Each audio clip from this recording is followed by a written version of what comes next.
Hello hi ನಮಸ್ತೆ ವೀಕ್ಷಕರೇ. ಕರ್ನಾಟಕದಲ್ಲಿ ಇರ್ತಕ್ಕಂಥ ಎಲ್ಲ ರೈತ ಬಾಂಧವರು KYC ಮಾಡಿಸ್ಬೇಕು ಅಂತ ಒಂದು ವಿಷಯ ಎಲ್ಲ ಕಡೆ ಹರಿದಾಡ್ತಾ ಇದೆ. ಸೊ ಯಾರೆಲ್ಲ ವೀಕ್ಷಕರು ನೀವು ಈ PM ಕಿಸಾನ್ದು KYC ಮಾಡಿಸಿಲ್ವೋ ಅವರು ಕಡ್ಡಾಯವಾಗಿ ಮಾಡಿಸಲೇಬೇಕು. ಕೆಲವು ರೈತರು ಬರ್ತಾ ಇದ್ದಾರೆ, ಕೆಲವು ರೈತರು ಏನಂತ ಹೇಳ್ತಿದ್ದಾರೆ ಅಂದರೆ, ಸರ್ ನಾವು 3 ತಿಂಗಳು ಇಂಚೆ ಮಾಡಿಸಿದ್ವಿ, ಸೇಮ್ ಇದೇ ಥರ ಅಕ್ಲಾಜ್ಮೆಂಟ್ ಕೊಟ್ಟಿದ್ರೆ, ಸೊ ನಾವು ಮತ್ತೆ ಮಾಡಿಸೋ ಅವಶ್ಯಕತೆ ಇಲ್ಲ, ಹಾಗಾಗಿ ನಾವು ಮಾಡಿಸಿಲ್ಲ ಅಂತ ಕೆಲವರು ಹೇಳ್ತಾ ಇದ್ದಾರೆ. ಸೊ ಯಾರೆಲ್ಲ ರೈತರು 3 ತಿಂಗಳು ಇಂಚೆ ಮಾಡಿಸಿದ್ದೀರೋ ಅವರು ಕೂಡ ಮಾಡಿಸ್ಲೇಬೇಕು. ಯಾಕೆ ಅಂದರೆ ಈ ಹಿಂದೆ ಮಾಡಿಸಿರ್ತಕ್ಕಂಥದ್ದು ಕೇವಲ KYC.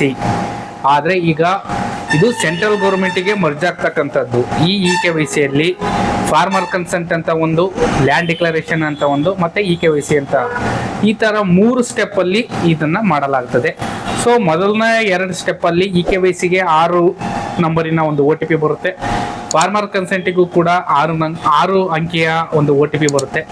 ಲ್ಯಾಂಡ್ ಡಿಕ್ಲರೇಷನ್ಗೆ 5 ನಂಬರಿನ OTP ಬರುತ್ತೆ. ಆ OTP ಬಂದಿಲ್ಲ ಅಂದರೆ ನೀವು ಹಿಂದೆ FID ರಿಜಿಸ್ಟರ್ ಮಾಡಬೇಕಾದ್ರೆ ನೀವು ಕೊಟ್ಟಿರ್ತಕ್ಕಂಥ ಮೊಬೈಲ್ ನಂಬರು ತಪ್ಪಾಗಿರುತ್ತೆ. ಸೊ ಆ ತಪ್ಪಾಗಿದ್ದರೆ ನೀವು ಈಗ ಹೊಸ ಮೊಬೈಲ್ ನಂಬರನ್ನು ನೀವು ಅಪ್ಡೇಟ್ ಮಾಡೋಕ್ಕೆ ಅವಕಾಶ ಇದೆ.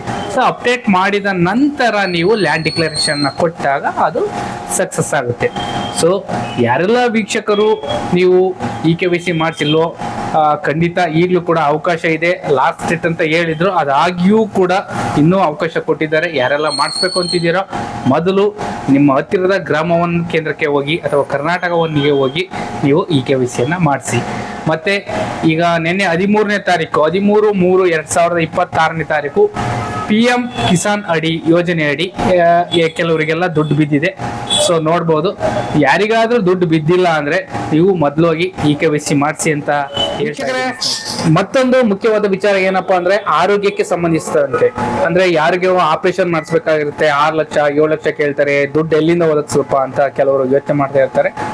ಸೊ ಮತ್ತೆ ಕೆಲವರು ಆಪರೇಷನ್ ಮಾಡಿಸ್ಬೇಕು, ಆಲ್ರೆಡಿ ಮಾಡಿಸಿನಿ ದುಡ್ಡಿಲ್ಲ ಅಂತ ಕೆಲವರು ಯೋಚನೆ ಮಾಡ್ತಿರ್ತಾರೆ. ಸೊ ಅಂಥವರಿಗೆ ಅಂತಾನೆ ಒಂದು ಅತಿ ಮುಖ್ಯವಾದಂತಹ ಒಂದು ಕರ್ನಾಟಕದ ಒಂದು ಯೋಜನೆ ಇದೆ. ಅದೇನಪ್ಪಾ ಅಂದ್ರೆ ಯಶಸ್ವಿನಿ ಯೋಜನೆ. ಸೊ ಆ ಯಶಸ್ವಿನಿ ಯೋಜನೆ ಅಡಿಯಲ್ಲಿ ನೀವು ಆರೋಗ್ಯಕ್ಕೆ ಸಂಬಂಧಿಸಿದಂತಹ ಒಂದು ಸೌಲಭ್ಯವನ್ನು ಪಡೆದುಕೊಳ್ಬಹುದು. ಸೊ ಈ ಯಶಸ್ವಿನಿ ಯೋಜನೆಯನ್ನ ಯಾರು ಪಡ್ಕೊಬಹುದು ಅಂದ್ರೆ, ಸಹಕಾರಿ ಬ್ಯಾಂಕುಗಳಲ್ಲಿ ಯಾರೆಲ್ಲ ಖಾತೆಗಳನ್ನ ಹೊಂದಿರ್ತಿರೋ ಉಳಿತಾಯ ಖಾತೆಯನ್ನ ಅಂತವರು ಈ ಯಶಸ್ವಿನಿ ಯೋಜನೆಯನ್ನ ಪಡ್ಕೊಬಹುದು. ಮತ್ತೆ ಬೇರೆ ಯಾವುದೋ ಒಂದು ಕಂಪ್ಯೂಟರ್ ಸೆಂಟರ್ ಬೇರೆ ಕಡೆ ಎಲ್ಲೋ ಹೋಗಿ ಈ ಯಶಸ್ವಿನಿ ಯೋಜನೆ ಅಡಿ ಯಶಸ್ವಿನಿ ಕಾರ್ಡ್ ಮಾಡ್ಕೊಡ್ರಿ ಅಂತ ಹೇಳಿದ್ರೆ ಮಾಡ್ಕೊಡೋದಕ್ಕೆ ಬರೋದಿಲ್ಲ.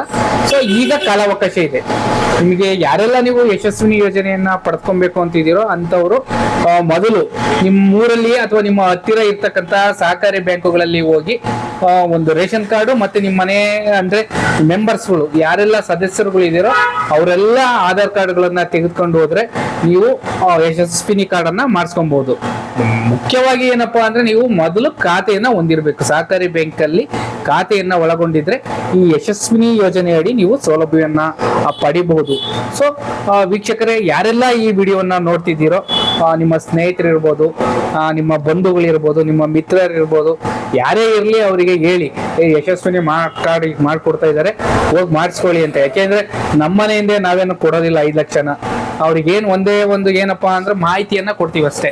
ಸೊ ಹೋಗಪ್ಪ ಯಶಸ್ವಿನಿ ಕಾರ್ಡ್ ಮಾಡಿಸ್ಕೊಂತ. ಮುಂದಿನ ದಿನಗಳಲ್ಲಿ ಅವ್ರಿಗೆ ಏನಾದ್ರೂ ಯಾವುದೋ ಒಂದು ಕಷ್ಟ ಬರ್ಬೋದು, ಯಾರಿಗೂ ಬರೋದು ಬೇಡ ಆರೋಗ್ಯ ದೃಷ್ಟಿಕೋನದಿಂದ. ಸೊ ಆಕಸ್ಮಿಕ ಯಾರಿಗಾದ್ರೂ ಏನೋ ಒಂದು ಕಾಯಿಲೆ ಏನೋ ಒಂದು ಆಪರೇಷನ್ ಮಾಡಿಸೋದು ಏನೋ ಒಂದು ಬಂತು ಅಂದ್ರೆ ಈ ಯಶಸ್ವಿನಿ ಕಾರ್ಡ್ ಇದ್ರೆ ನಿಮ್ಗೆ ಸಂಪೂರ್ಣವಾಗಿ ಫ್ರೀ ಆಗುತ್ತೆ ಅಂತ ಹೇಳ್ತಾ ಇದ್ದೀನಿ ಸ್ನೇಹಿತರೆ. ಸೊ ಹಾಗಾಗಿ ದಯವಿಟ್ಟು ಇದು ಸೌಲಭ್ಯವನ್ನ ಎಲ್ಲರೂ ಉಪಯೋಗಿಸ್ಕೊಳ್ಳಿ ಅಂತ ಹೇಳ್ತಾ, ಏನಾದ್ರೂ ಇಷ್ಟ ಆದ್ರೆ ಲೈಕ್ ಮಾಡಿ, ಶೇರ್ ಮಾಡಿ, ಹಾಗೆ ಸಬ್ಸ್ಕ್ರೈಬ್ ಮಾಡಿ ಅಂತ ಹೇಳ್ತಾ ಈ ವಿಡಿಯೋವನ್ನ ಮುಗಿಸ್ತಾ ಇದ್ದೀನಿ.